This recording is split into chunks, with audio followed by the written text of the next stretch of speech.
Ketua DPR Puan Maharani mengeluh sulit mendapatkan air bersih saat berada di IKN.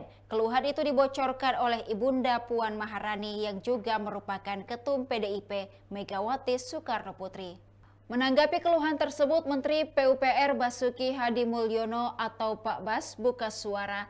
Dikutip dari tribunnews.com, Pak Bas mengaku dirinya tidak pernah mengalami kendala soal air bersih saat berada di IKN.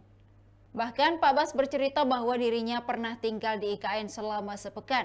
Dalam kurun waktu tersebut, PLT Kepala Otorita IKN ini mengatakan akses air bersih selalu didapatkannya. Hal senada juga disampaikan oleh Ketua Satgas Pelaksanaan Pembangunan Infrastruktur IKN Kementerian PUPR Danis Sumadilaga. Ia mengatakan kondisi air di IKN juga dalam keadaan baik.